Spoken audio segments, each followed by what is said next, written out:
Hola mga karamay! Ito naman po yung puromero nilang pagkain ng amo ko, yung ginagawa ko kanina.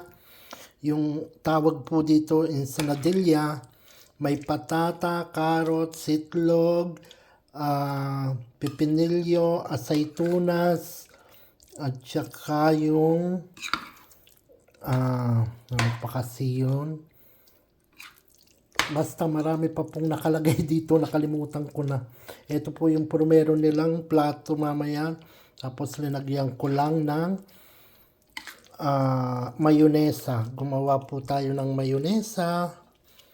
Yan po ang pagkain nilang puromerong plato mamaya. Napakasarap po ng ganito.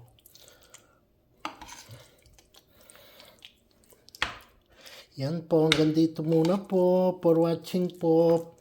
Salamat po sa panonood. Bye-bye.